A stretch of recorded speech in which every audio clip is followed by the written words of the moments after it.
The White House's 2017 tax plan is generally praised by business owners, but a typo in the legislation is causing a lot of headaches for some.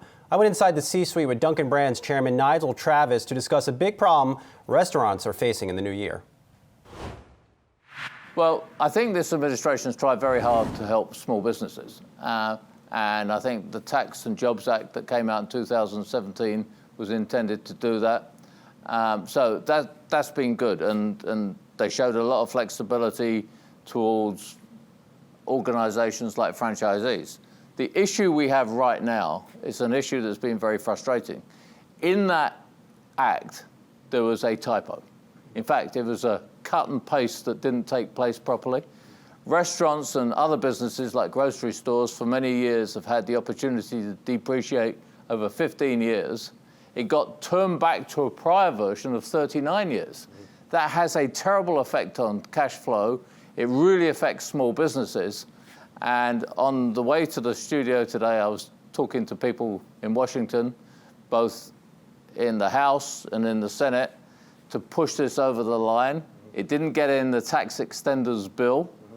It needs to be tackled because it was a complete mistake. It's completely bipartisan in terms of the view it needs to be fixed. It doesn't impact the economy because it was scored at a zero impact. This is bad news for restaurant owners, for franchisees, and all the companies, the contractors who build restaurants, remodel restaurants to keep them up to date. So this needs to be fixed very, very urgently. Despite those hurdles, 2019 has been a pretty good year to Dunkin Brands. The stock is up 15% since the beginning of the year. Alexis, a lot of accounting jargon that Travis mentioned, but the bottom line is this.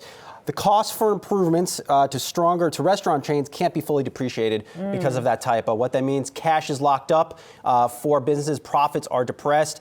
This has been an issue that restaurants dealt with last year, they will have to deal with next year, and for the foreseeable future. The government has not fixed it yet. And all their franchisees, too, and there are a lot of them. We have to talk about this $15 an hour minimum wage and sort of the impact this is going to have on chains like Dunkin. Were you able to talk to Nigel about that? Well, yes, we also talked about that, and it's an issue him and I have been talking about 5 years. It's also an issue that blew up while he was the CEO of Dunkin Brands. Right. He led 2011 to 2018.